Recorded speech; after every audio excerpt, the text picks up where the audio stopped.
Assalamualaikum warahmatullahi wabarakatuh. Suatu komunikasi bisa dikatakan berhasil jika penerima pesan mengerti akan maksud yang disampaikan oleh komunikan, sehingga memperoleh tanggapan atau feedback sesuai dengan maksud dan tujuan pesan. Oleh karena itu, jika dilihat dari suatu komunikator, faktor keberhasilan komunikasi dapat dibedakan menjadi dua. Yang pertama, faktor pemilihan jenis informasi. Informasi yang disampaikan ini harus sesuai dengan yang diperlukan,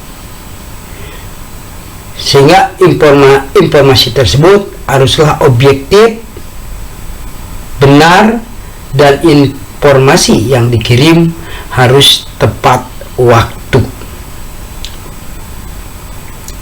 Nah, dalam pemilihan jenis informasi ini,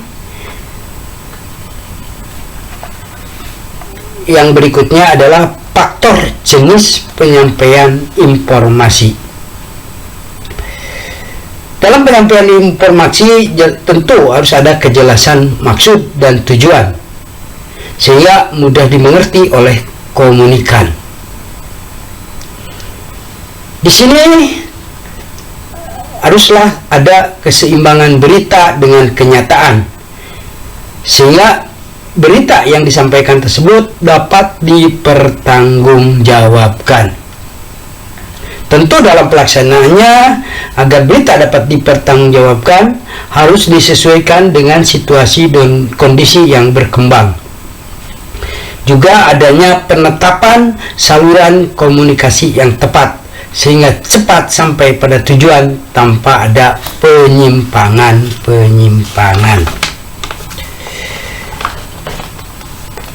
Nah, sekarang faktor keberhasilan komunikasi ditinjau dari pandangan atau sudut komunikan, yaitu penerima berita. Seorang komunikator dapat menerima pesan jika mempunyai 4 faktor, ya. Yang pertama, komunikan mengerti pesan dari komunikasi. Kemudian yang kedua, komunikan dapat mengambil keputusan yang sesuai dengan tujuannya. Kemudian yang ketiga, komunikan menyadari bahwa keputusan tersebut dilakukan atas kepentingan pribadinya. Kemudian juga komunikan, ya, 4, komunikan mampu menepati janjinya, baik secara mental maupun fisik. Nah, untuk lebih jelas tentang keberhasilan komunikasi bagi komunikan dipengaruhi oleh, pertama, kecakapan di dalam berkomunikasi. Yang kedua, sikap yang positif, artinya tidak apatis atau masa bodoh. Kemudian juga pengetahuan yang luas. Berikutnya adalah penyesuaian diri terhadap sistem sosial komunikator. Dan yang berikutnya lagi adalah keadaan fisik komunikan, ya. Dalam hal ini tentang kesempurnaan panca indera. Kemudian faktor-faktor penghambat, ya, faktor-faktor penghambat dalam komunikasi.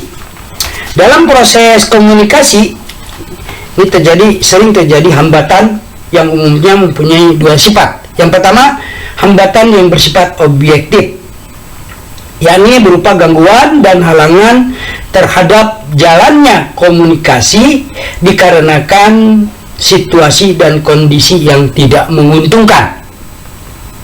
Nah, hambatan ini disebabkan karena faktor yang tidak disengaja, ya.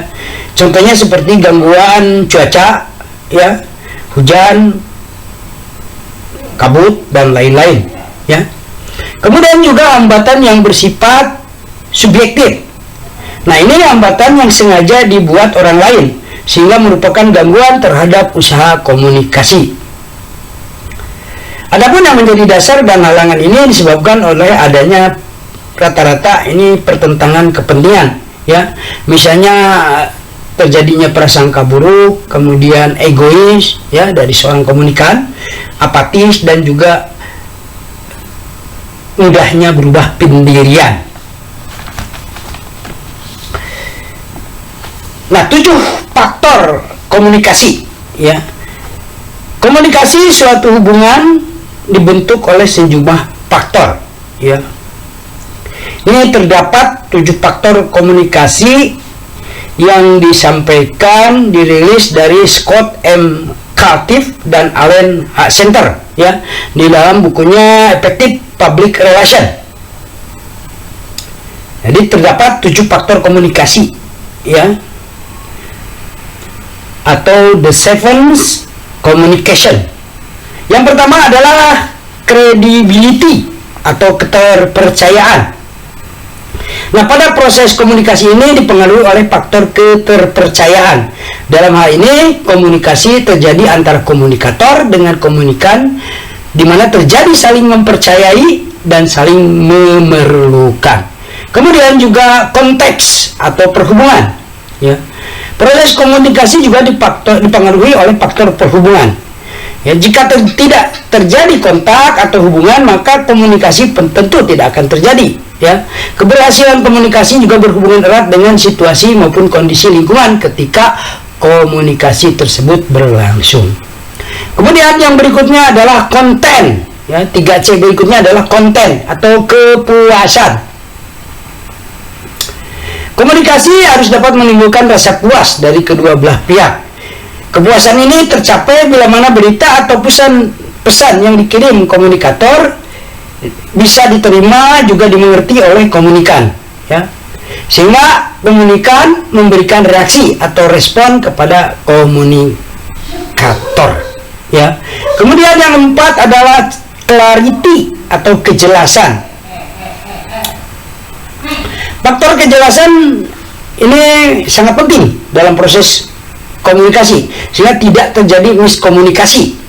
Nah, kejelasan ini meliputi kejelasan isi berita, kemudian kejelasan tujuan yang hendak dicapai, juga kejelasan dari kata-kata yang dipergunakan dalam proses komunikasi tersebut. Kemudian yang kelima adalah continuity and consistency, nah, kesinambungan dan konsistensinya. Nah, komunikasi bisa berlangsung dengan sinambung dan konsisten jika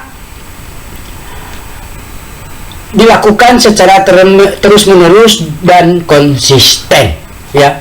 Kemudian C berikutnya adalah capability of audience, ya, yaitu kemampuan komunikasi.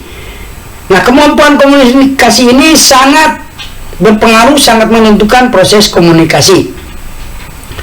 Dalam hal ini, pengiriman berita atau pesan perlu disesuaikan dengan tingkat pengetahuan dan pengalaman pihak penerima berita atau pesan, ya. Oleh karena itu komunikator harus menghindari penggunaan istilah-istilah yang sukar dipahami oleh komunikan. Nah, tentu di sini, ya, tergantung situasi, kondisi, kapabilitas dari komunikan yang mendapatkan komunikasi tersebut, ya. Kemudian yang ketujuh adalah channel of distribution atau saluran pengiriman berita, ya. Saluran atau sarana yang dipergunakan dalam komunikasi, ya, dipakai saluran atau media yang sudah biasa dipergunakan, ya, secara umum, ya. Misalnya media cetak, ya, surat, koran, buletin, majalah, buku, maupun media elektronik, ya, radio, televisi, telepon, maupun internet. Demikian hal-hal yang harus kita pahami tentang faktor keberhasilan dari komunikasi, ya, dipandang atau ditinjau dari sudut komunikator atau pemberi data. Kesimpulannya, ya, perlu dipahami tentang 7 faktor komunikasi, ya, yang dirilis dari Effective Public Relation, ya, di mana terdapat 7 7C atau C communication, yaitu credibility, context, content, clarity, kemudian continuity and consistency, capability of audience, dan channel of distribution. Terima kasih, mudah-mudahan bermanfaat.